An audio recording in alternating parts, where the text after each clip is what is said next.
Du Nord Kivu, du Sud Kivu et de l'Ituri fait face à une aggravation sans précédent de la situation sécuritaire. Les forces de défense du Rwanda, en soutien de leurs marionnettes du M23, poursuivent leur entreprise terroriste sur notre territoire, semant la terreur et la désolation parmi nos populations. Je partage avec vous la douleur et l'indignation face à ces attaques barbares.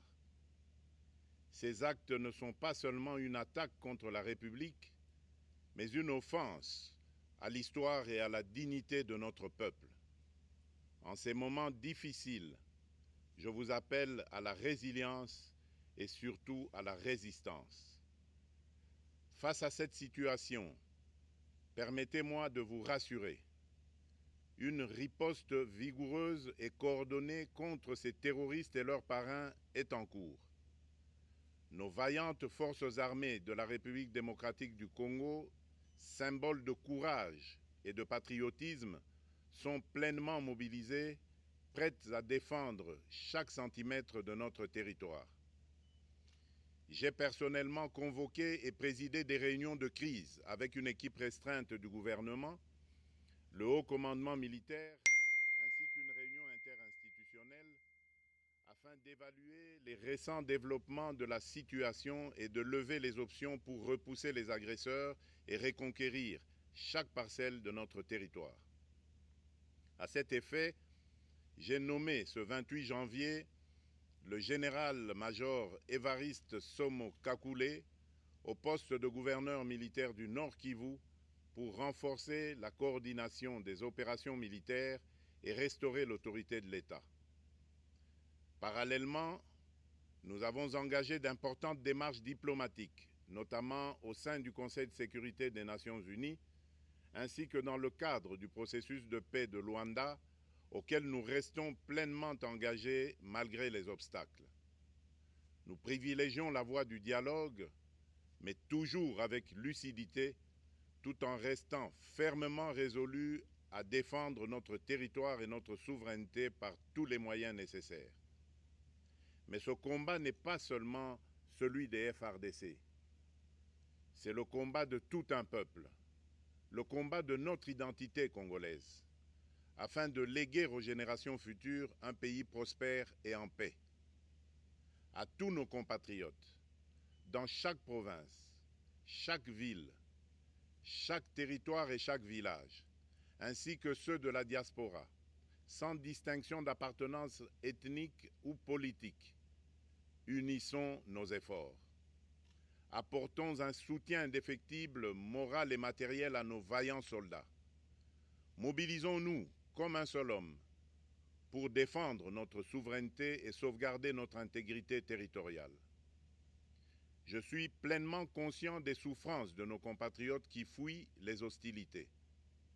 Le gouvernement est instruit d'activer le plan d'urgence humanitaire pour venir en aide aux déplacés. À vous, habitants de Goma et des environs, je ressens profondément votre douleur qui est aussi la mienne. Elle traverse nos cœurs et nos âmes en tant que fils et filles d'une même patrie. Mais face à cette épreuve, je vous exhorte à puiser dans cette force intérieure qui fait la grandeur du peuple congolais. Résistez avec courage. Faites preuve de vigilance constante et gardez votre calme malgré l'adversité. Sachez que nous ne sommes pas restés inactifs. Des plans de contingence sont préparés pour assurer la protection de la population civile et prévenir toute escalade de la violence. Les dispositifs de sécurité ont été renforcés pour protéger les zones stratégiques et nous travaillons sans relâche pour garantir le fonctionnement des services essentiels. Je tiens à rendre un hommage solennel à tous ceux qui ont payé le prix ultime dans cette lutte pour notre dignité et notre souveraineté. J'ai une pensée pieuse pour le général-major Peter Chirimwami, gouverneur militaire du Nord Kivu, tombé les armes à la main. Je m'incline avec respect devant la mémoire de tous nos militaires et de tous les Wazalendo tombés sur le champ d'honneur. Je pense aussi aux soldats de la mission de la communauté de développement d'Afrique australe, la SAMI DRC, qui combattent à nos côtés, aux casques bleus de la MONUSCO, qui ont sacrifié leur vie pour la paix, ainsi qu'aux innombrables civils victimes de la barbarie ennemie. Leur courage et leur sacrifice ne seront jamais oubliés, et nous portons leur flambeau avec la ferme détermination d'achever leur noble combat. Je voudrais ici interpeller directement la communauté internationale et l'Union africaine. Le Rwanda continue de violer ouvertement et sans scrupule les principes fondamentaux de la Charte des Nations Unies ainsi que les accords régionaux. Pire, ces agissements se déroulent dans une impunité totale et ce, avec un mépris manifeste des règles internationales et des valeurs que ces institutions sont censées défendre. Cette attitude arrogante, qui ne cherche même plus à masquer ses forfaits, est une provocation inacceptable à l'égard de notre souveraineté et de la stabilité régionale. La présence de milliers de soldats rwandais sur notre sol, leur soutien politique, logistique et militaire à leur pantin du M23, ainsi que leur implication dans l'exploitation illégale de nos ressources naturelles, nous conduisent tout droit à une escalade aux conséquences imprévisibles, mettant en danger toute la région des Grands Lacs. Votre silence et votre inaction face à la barbarie du régime de Kigali et aux atrocités perpétrées par ses supplétifs sur notre territoire constituent un affront non seulement à la République démocratique du Congo, mais également aux valeurs universelles de justice et de paix. Le peuple congolais prend acte de cette passivité qui frôle la complicité. Soyez sûrs d'une chose, la République démocratique du Congo ne se laissera pas humilier ni écraser. Nous nous battrons et nous triompherons. Congolaises et Congolais, l'heure est certainement grave, mais notre détermination est encore plus inébranlable. Ce moment critique nous offre l'opportunité de montrer au monde ce qui fait notre force, c'est-à-dire notre unité sans laquelle tous nos efforts seraient vains. Je vous appelle à être vigilants, mais à ne pas céder à la haine, aux divisions ou à la violence. Je condamne avec la plus grande fermeté les actes de vandalisme et de pillage qui ont visé certaines missions diplomatiques accréditées en République démocratique du Congo, ainsi que des intérêts privés dans la ville de Kinshasa.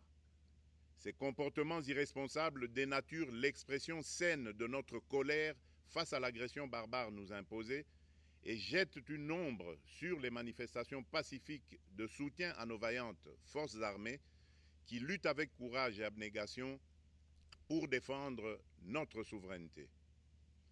Notre engagement doit rester ferme et discipliné.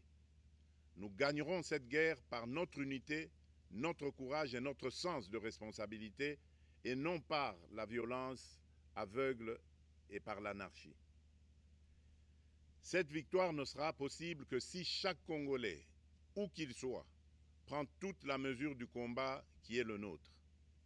J'appelle donc la nation entière, hommes et femmes, jeunes et vieux, acteurs politiques, opérateurs économiques, membres de la société civile, confessions religieuses, artistes et sportifs à se mobiliser, à faire bloc derrière nos vaillantes forces armées et à contribuer chacun à son niveau à l'effort de guerre. J'ai instruit le gouvernement de mettre en place des mesures rigoureuses de réduction du train de vie des institutions et de leurs animateurs afin que les ressources ainsi économisées soient directement réorientées vers le soutien à nos forces armées. Dans cet effort national, j'en appelle également à la responsabilité du secteur privé, qui est invité à contribuer activement à cette cause commune. Nos soldats se battent avec héroïsme pour la défense de notre intégrité territoriale et de notre souveraineté. Ils ont besoin de notre soutien total, qu'il soit moral, matériel ou logistique. à la jeunesse congolaise, pilier et espoir de notre nation, je vous exhorte à répondre massivement à l'appel de la patrie. Le moment est venu de vous lever, de mettre votre énergie et votre créativité au service de la nation. Nous devons renforcer nos rangs et chaque jeune Congolais prêt à défendre son pays a une place au sein de nos forces armées. Enrôlez-vous massivement dans l'armée. Vous êtes le fer de lance de notre projet et votre mobilisation est déterminante pour la victoire finale. Aux braves populations du Nord Kivu, du Sud Kivu et de l'Ituri, vous êtes le symbole de la résilience congolaise, une source d'inspiration pour toute la nation. Vous n'êtes pas seuls dans cette épreuve. La République tout entière se tient à vos côtés, unis dans l'espoir et la lutte. Ensemble, nous ferons face et surmonterons cette épreuve. À nos vaillantes forces armées et aux vaillants patriotes Ouazalendo, véritables sentinelles de la souveraineté nationale, je rends un hommage appuyé et vous exprime au nom de toute la République notre reconnaissance infinie et notre fierté inébranlable. Votre bravoure, votre discipline et votre engagement sans faille inspirent et mobilisent tout un peuple déterminé à défendre son territoire. Sachez-le, la République ne vous abandonnera jamais. Votre combat est le nôtre et vos sacrifices ne seront jamais oubliés. Vous incarnez l'honneur